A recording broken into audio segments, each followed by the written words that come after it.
주께서 주신 좋은 날입니다. 다 같이 찬송가 369장 우리 같이 하시겠습니다. 369장입니다. 죄짐 맡은 우리 구주. 찬송가 369장 죄짐 맡은 우리 구주, 우리 같이 찬송하시겠습니다. 죄짐 맡은 우리 구주, 어찌 좋은 친군지. 걱정 근심 무거운 짐 우리 주께 맡기세. 주께 고함 없는 고로 복을 받지 못하네.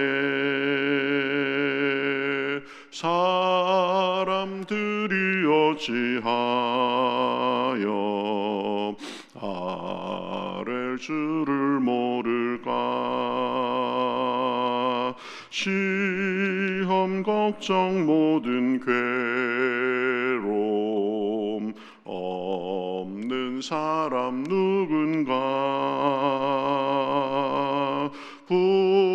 부질없이 낙심 말고 기도드려 아뢰세. 이런 진실하신 친구 찾아볼 수 있을까.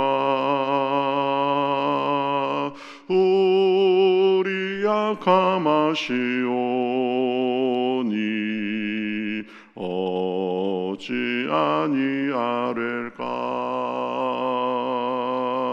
근심 걱정 무거운 짐 아니 진자 누군가. 피난처는 우리 예수 주께 기도드리세. 세상 친구 멸시하고 너를 조롱하여도 예수 품에 안기어서 참된 위로 받겠네. 아멘. 네, 성경 말씀 욥기 6장 1절부터 10절까지 보겠습니다. 욥기 6장 1절부터 10절까지입니다. 구약 성경 766면 정도에 있습니다. 욥기 6장 1절부터 10절까지. 자, 저와 여러분이 한 절씩 교독하겠습니다. 욥이 대답하여 이르되 괴로움을 달아보며 나의 파멸을 저울 위에 모두 놓을 수 있다면 바다의 모래보다도 무거울 것이라. 그러므로 나의 말이 경솔하였구나. 전능자의 화살이 내게 박힘에 나의 영이 그 독을 마셨나니 하나님의 두려움이 나를 엄습하여 치는구나. 들나귀가 풀이 있으면 어찌 울겠으며 소가 꼴이 있으면 어찌 울겠느냐. 싱겨운 것이 소금 없이 먹히겠느냐. 달게 알 흰자위가 맛이 있겠느냐. 내 마음이 이런 것을 만지기도 싫어하나니 꺼리는 음식물 같이 여김이니라. 나의 간구를 누가 들어줄 것이며 나의 소원을 하나님이 허락하시랴. 이는 곧 나를 멸하시기를 기뻐하사 하나님이 그의 손을 들어 나를 끊어버리실 것이라. 그러할지라도 내가 오히려 위로를 받고 그칠 줄 모르는 고통 가운데서도 기뻐하는 것은 내가 거룩하신 이의 말씀을 거역하지 아니하였음이라. 아멘. 네, 오늘 말씀은 어제 엘리바스가 한 말에 대해서 욥이 대답하는 거죠. 보면은 욥기의 구성이 이제 친구들이 한 사람씩 자기의 욥의 고난에 대해서 자기의 견해를 얘기하고 또 욥은 거기에 대해서 변명하고 쭉 이렇게 그런 식으로 돼 있는데 엘리바스가 한 말에 대해서 욥이 대답하는 장면이 6장 7장의 내용입니다. 이 욥이 하는 말을 보면서 몇 가지 우리가 교훈을 받을 수가 있습니다. 첫 번째는 욥은 자기의 말이 경솔했음을 솔직하게 이렇게 인정하고 그런 것을 볼 수 있습니다.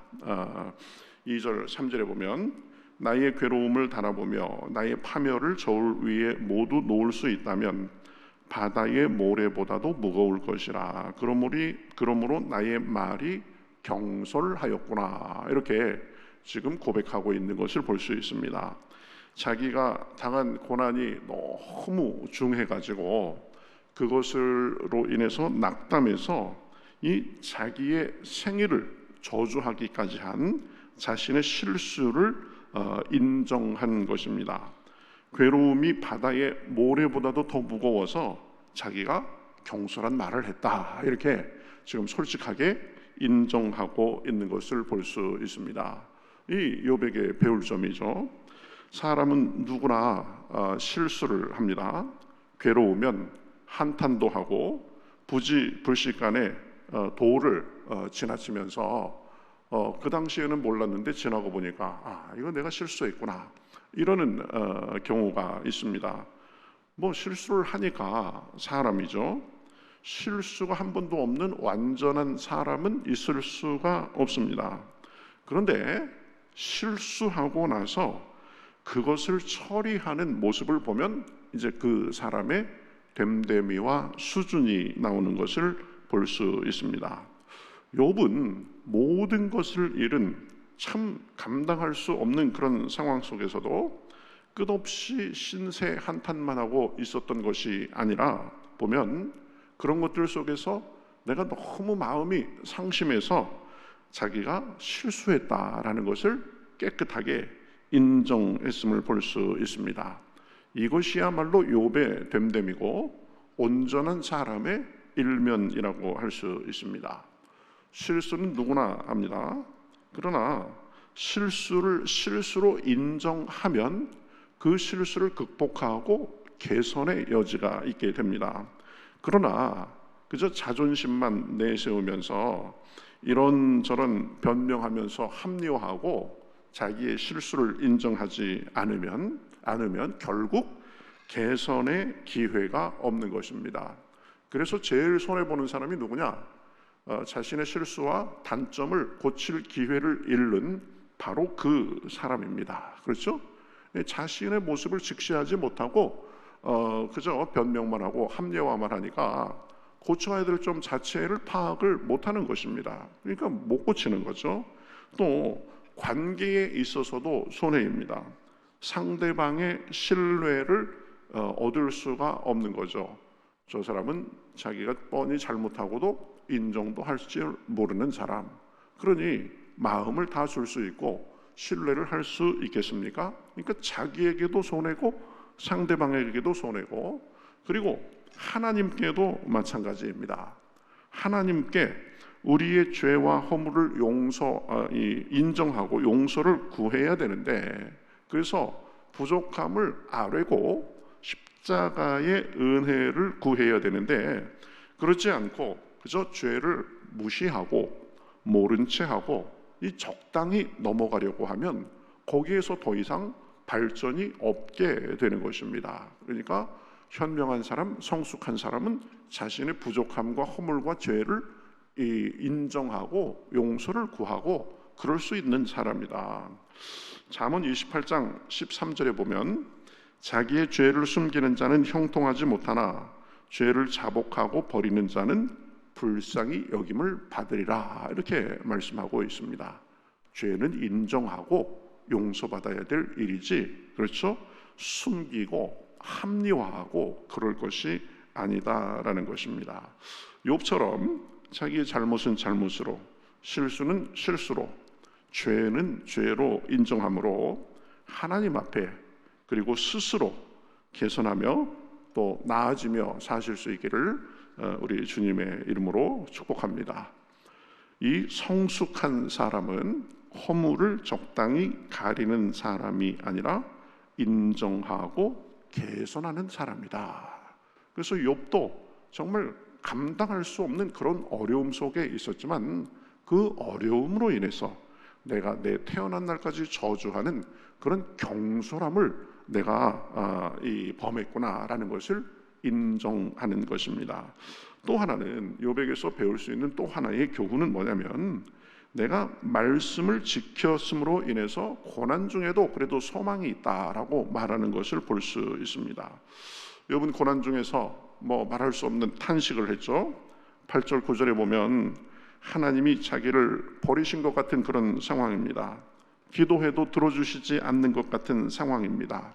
완전히 모든 것을 잃은 절망적인 상황입니다. 그런데 그 상황 가운데서도 소망을 찾는 것을 볼 수 있습니다. 10절에 보면 그러할지라도 내가 오히려 위로를 받고 그칠 줄 모르는 고통 가운데서도 기뻐하는 것은 이랬습니다.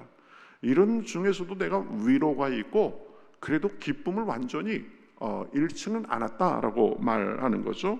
고통 가운데서도 소망이 있다고 말하는 것입니다. 그 이유가 10절 하반절에 나옵니다.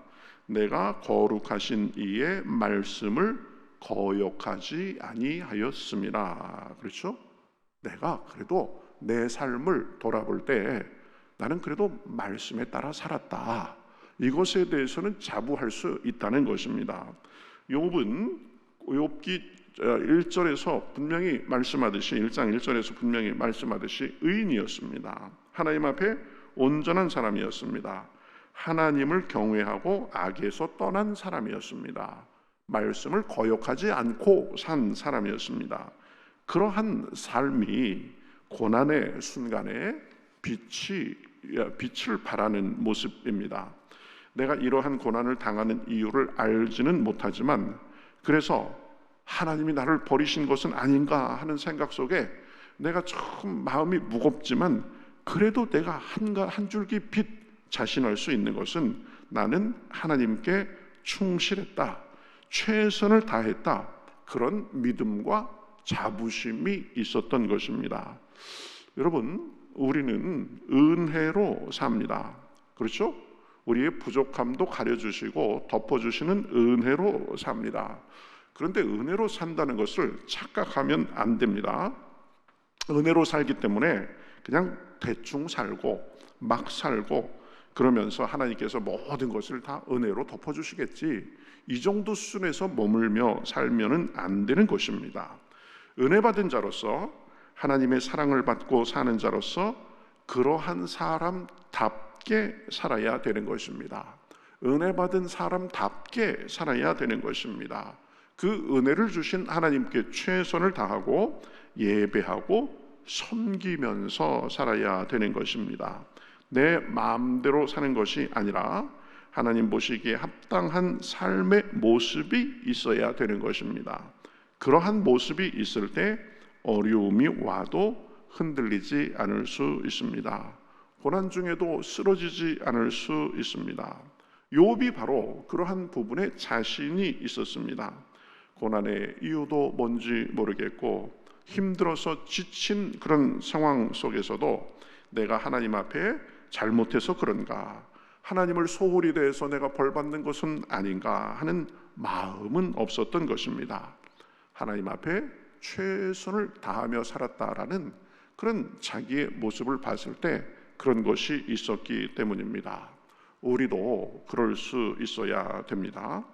하나님의 자녀인 것은 맞는데 은혜도 알고 심판도 아는데 삶에서는 여전히 그저 내 뜻, 내 마음대로라면 거기에서 한 걸음 더 나아가야 되는 것입니다. 하나님 앞에 온전히 살기 위해서 애쓰고 힘써야 되는 것입니다.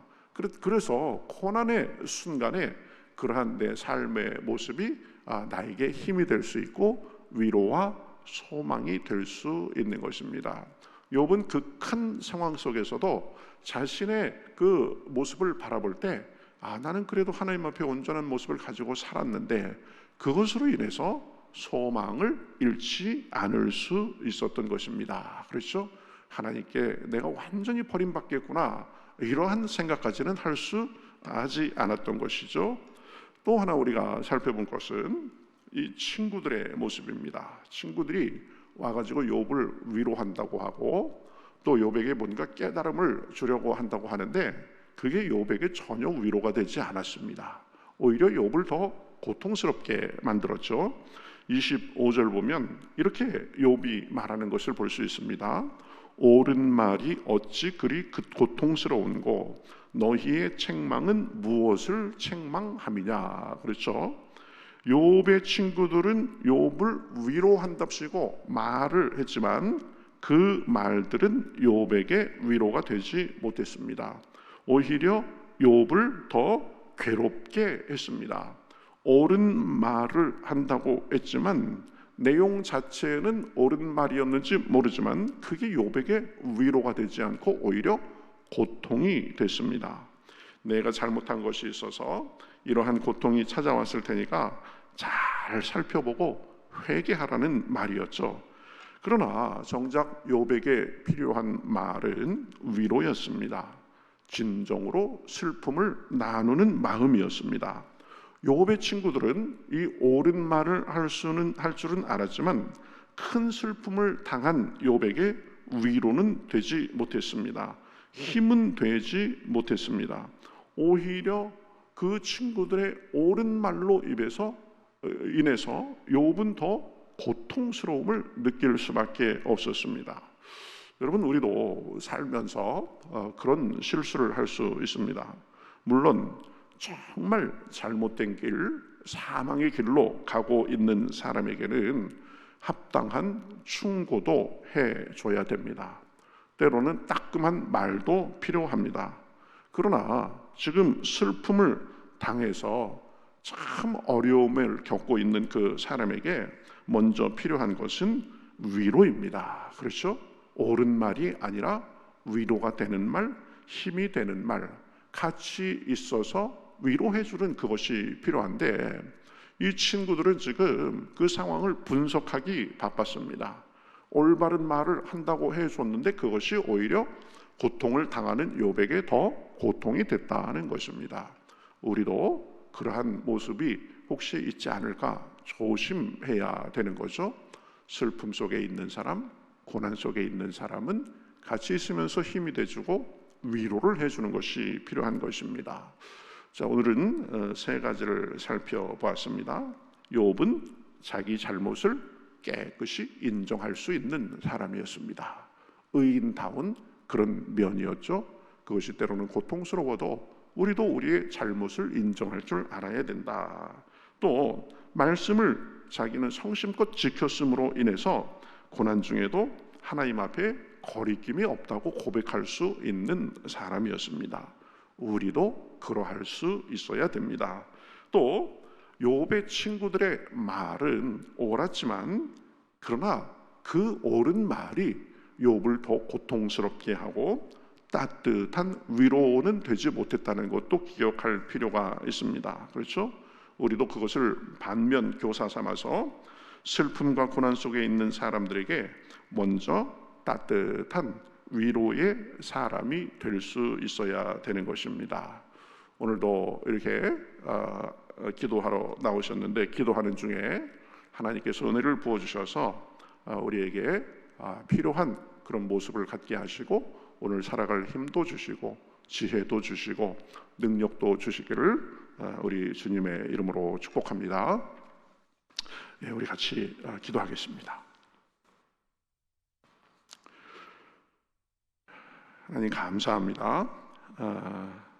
참 고난 중에 있는 욥에게 친구들이 찾아와서 위로하고 또 여러 말도 하면서 이제 욥의 반응을 살펴보았습니다. 욥은 친구들의 말을 통해서 깨닫게 된 자신의 잘못을 깨끗이 인정할 줄 아는 사람이었습니다. 우리도 그러할 수 있도록 인도하여 주시옵소서. 죄와 허물을 가리는 것이 아니라 깨끗이 인정하고 긍휼을 구함으로 하나님의 긍휼 속에 살아갈 수 있도록 도와주옵소서. 은혜를 받고 살아가지만 그러나 은혜를 받은 자로서의 우리의 모습이 있을 수 있도록 또한 인도하여 주시옵소서. 말씀을 지켰음으로 인해서 고난 중에도 하나님 앞에 거리낌이 없다고 말할 수 있었던 욥처럼 우리의 삶의 모습이 그러할 수 있도록 도와주시옵소서.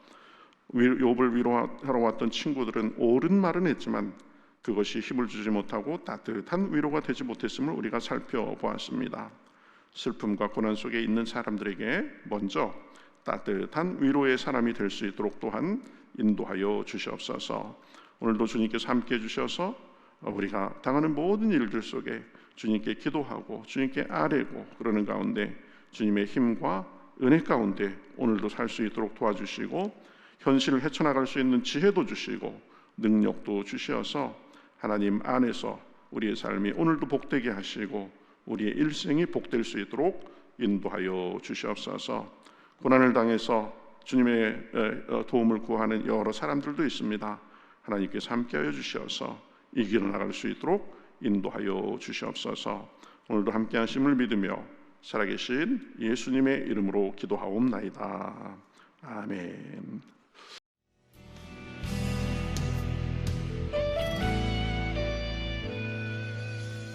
주님 말씀하시면 내가 나가리다. 주님 뜻이 아니면 내가 멈춰서리다.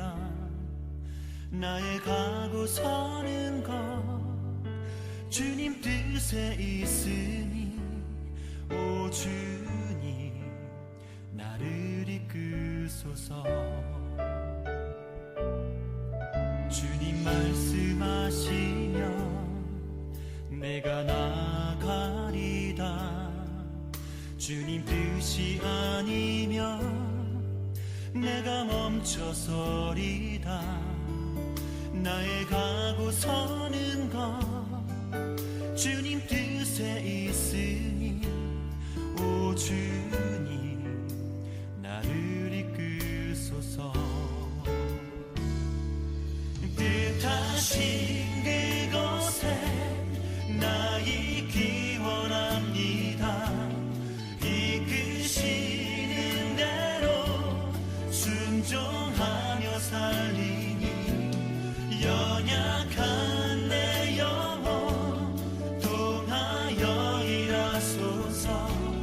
주님 나라와 그 뜻을 위하여 뜻하신 그곳에 나 있기 원합니다. 이끄시는 대로 순종하며 살리니 연약한 내 영혼 통하여 일하소서. 주님 나라와 그 뜻을 위하여 오 주님 나를 이끄소서.